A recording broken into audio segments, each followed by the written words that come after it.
আলাইকুম রহমতুল্লাহি ওয়া সম্মানিত হাজিরিন, উপস্থিত যারা দেখছেন সকলকে জানাই আন্তরিক মোবারকবাদ, শুভেচ্ছা। আপনি যে বিষয়টা আপনাদের সামনে নিয়ে এসেছি, বিষয়টা অত্যন্ত গুরুত্বপূর্ণ একটি বিষয়। যে গুরুত্বপূর্ণ বিষয়টি নিয়ে হাজির হয়েছি সেটা হলো পরকীয়া, প্রেম বা ভালোবাসা, পরকীয়া যেই দুশ্চরিত্রা যে কাজ আছে, স্বামী থাকতে স্ত্রী অন্য পুরুষের সাথে দেখা সাক্ষাৎ মেলামেশা, আবার স্ত্রী থাকতে স্বামী অন্য মহিলার সাথে দেখা সাক্ষাৎ বা মেলামেশা, এইভাবে যেটা করে এটাকেই বলে পরকীয়া। আমি যতটুকু জানি এই নষ্টামি, এই ভ্রষ্টত কাজ, এই দুশ্চরিত্রা, এখনো এই যে আপনার খারাপ কাজ, এই খারাপ কাজ আমাদের সমাজের ছয়লাভ। সমাজটা নষ্ট হয়ে গেছে, সমাজটাকে ছয়লাভ করে ফেলছে এই কাজ। এই পরকীয়া যেই কাজ আছে, এই কাজ থেকে আল্লাহ আমাদের সবাইকে হেফাজত করুক, সবাইকে ফিরায় রাখুক। আল্লাহ পাক আমাদের সকলকে এই পরকীয়ার মতো এমন দৃষ্টান্তমূলক, এমন পচা ঘৃণিত কাজ থেকে আমাদের সকলকে হেফাজত করুক। এই জন্য ফিরার জন্য, এই পরকীয়া থেকে ফিরাবার জন্য বা ফিরে থাকার জন্য আমরা আজকে যে রুটিটি নিয়ে এসেছি, খুব কার্যকরী একটা আমল। এই আমলটা আপনি করতে পারলে ইনশাআল্লাহ আপনার স্ত্রী বা আপনার স্বামী, আপনি ইনশাআল্লাহ তারা পরকীয়া এই সম্পর্ক থেকে, পরকীয়া নষ্টামি থেকে তারা হেফাজত থাকবে বা তারা ফিরে আসবে ইনশাআল্লাহ। তো এই পরকীয়া সম্পর্কটা বেশিরভাগ বিদেশি যারা ভাই ব্রাদার আছেন, তাদের বউয়েরা, যেই সব আমার মা বোনেরা দেশে থাকেন, এদের মধ্যে শয়তানের ধোঁকাটা বেশি পড়ে, পরকীয় সম্পর্কটা বেশি হয়ে যায়। সবাই না, সবাই হলে তার পৃথিবী, দেশ থাকে না, দুনিয়া থাকে না। কিছু কিছু এমন আছে যারা এই কাজটা করার কারণে স্বামী বিদেশ থাকে, আসলে আত্মার প্রবঞ্চনায় নিজেকে কন্ট্রোল করতে না পারে বা শয়তানের ধোঁকায় পড়ে খারাপ কাজে লিপ্ত হয়ে যায়। আবার অনেকের বউ বিদেশ আছে, তাদের স্বামীরা বা বউ থাকতেও অনেক ভাইয়েরা, অনেক ভাই ব্রাদার, এরাও এরকম সম্পর্কে লিপ্ত হয়ে যায়। তো এই সম্পর্কে লিপ্ত হওয়ার যেই আপনার কাজ, এই কাজটা খুবই ঘৃণিত একটা কাজ সমাজের মধ্যে, এবং লজ্জা, আপনার ওই পরিবারের জন্য লজ্জা, ওই স্বামীর জন্য লজ্জা, ওই স্ত্রীর জন্য লজ্জা, বাপের বাড়ি নিজের বাড়ি উভয় জায়গায় জন্য, মানে খুব চরম একটা ধৃষ্টতার একটা কাজ।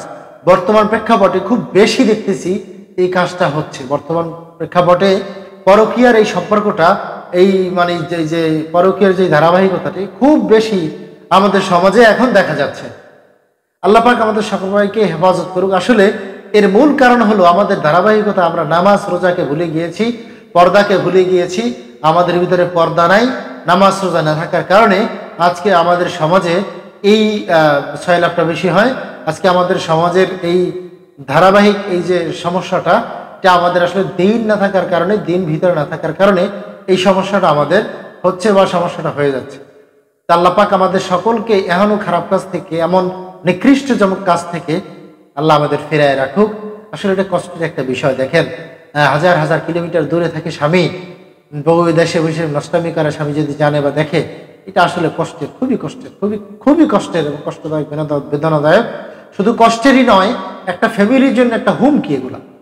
এই পরকীয়া, এই নষ্টামি একটা ফ্যামিলির জন্য হুমকি। ছেলে সন্তান থাকলে এদের মুসিবত, কোথায় যায়, কার কাছে যায়, আবার বিয়ে হয়ে যায়, বাবা আবার বিয়ে করে নতুন মা চলে যায়, নতুন বাবা, এরকম। বা ওই পরিবারটার একটা হুমকি, তার মা বাবার দিক থেকে একটা নির্লজ্জ, মানে একটা লজ্জা শরমের ব্যাপার, সমাজে ইজ্জতের হানি, সব মিলিয়ে এটা আসলে একটা কঠিন, ঘৃণিত এবং লজ্জাজনক কাজ।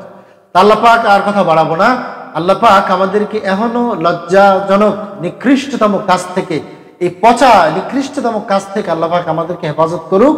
আমাদেরকে এই কাজ থেকে হেফাজত করে আমাদের দিনই বুঝ দিয়ে আসলে পাঁচ ওয়াক্ত নামাজ, পর্দা প্রশিদায় যারা থাকে, পাঁচ ওয়াক্ত নামাজ যারা পড়ে, সৎ পথে যারা থাকে, সত্য কথা বলে, হালাল খায়, তারা কখনো এইসব নষ্টামি, এইসবের কাজে তারা কখনো লিপ্ত হয় না।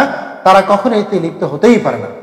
কারণ আল্লাহ পাক বলেছেন, বিসমিল্লাহির রাহমানির রহিম, ইন্না সলাতা তানহা আনিল ফাহশাই ওয়াল মুনকার। নিশ্চয়ই সালাত, নিশ্চয়ই নামাজ আপনাকে আমাকে সমস্ত খারাপ কাজ থেকে বিরত রাখবে।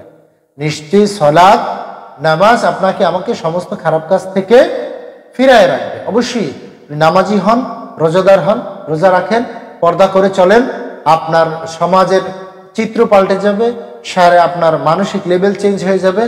আপনার সব দিক থেকে আল্লাহ পাকের রহমত আপনার বসিত। কম খাবেন, কম পাবেন, সমস্যা নেই, শান্তি রহমত ভরপুর থাকবে। শোনেন, একজন ইমাম সাহেবের স্ত্রী অল্প টাকা বেতন, সেও কিন্তু শান্তিতে থাকে।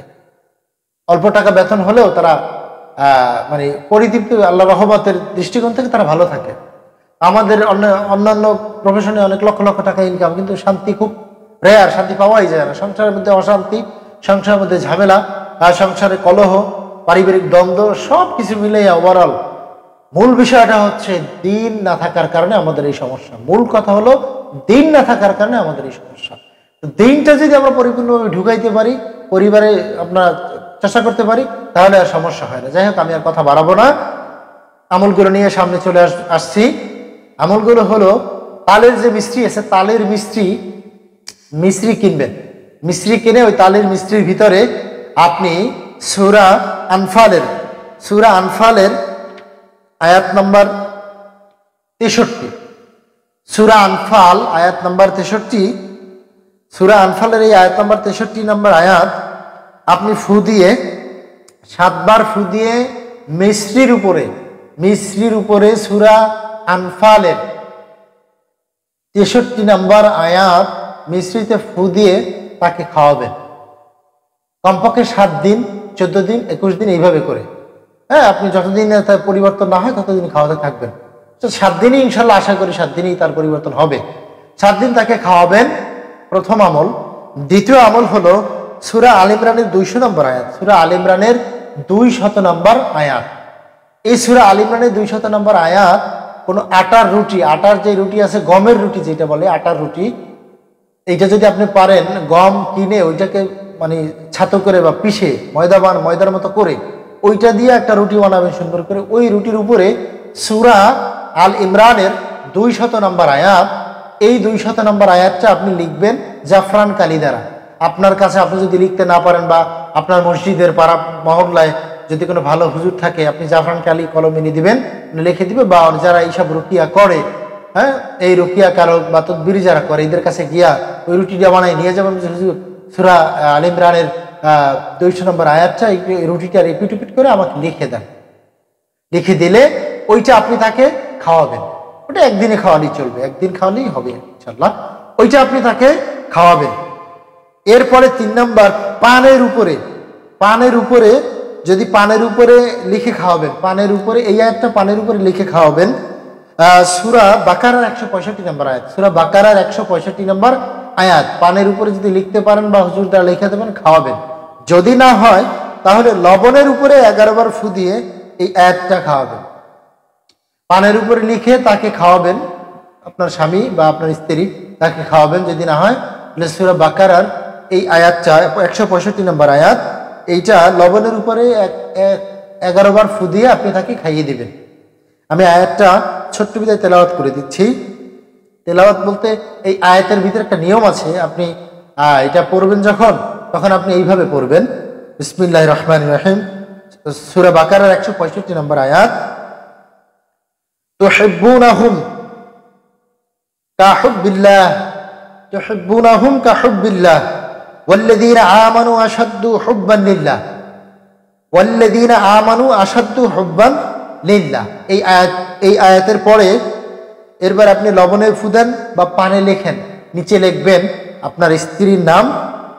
এরপর ওই হুজুরে বলবেন, মাঝখানে লিখবেন আলা হুব্বে আপনার স্বামীর নাম, বা আপনার যদি স্ত্রী পরকীয়া করে তাহলে আপনার নাম, আপনার বাবার নাম, আপনার স্ত্রীর নাম, স্ত্রীর মায়ের নাম।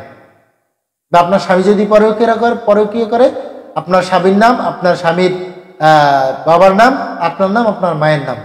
আলা হুব্বি মানে এটা লিখবেন আপনার স্বামীর নাম, আপনার স্বামীর বাবার নাম, মাঝখানে লিখবেন আলা হুব্বি, এরপরে আপনার নাম, আপনার মায়ের নাম। যদি আপনার স্বামী, এই একই সিস্টেম স্বামী স্ত্রী উভয়ের ক্ষেত্রেই, শুধু 2 নামের মাঝখানে লিখবেন আলা হুব্বি। সূরা বাকারার 165 নম্বর এই আয়াতটি আপনি পানের উপরে যদি লিখতে পারেন, যদি কোনো হুজুর দ্বারা লিখে নিতে পারেন ভালো, আর যদি না হয় তাহলে লবণের উপরে 11 বার ফু দিয়ে এরকম করবেন, করে এরপরে খাইয়ে দেবেন। এরপরে আরেকটি আমল আছে, এটার সাথে এটা করবেন। শোনেন, ঝামেলা তো অনেক বড়, তো সেইখানে একটু আমল করবেন না, এটা হয়।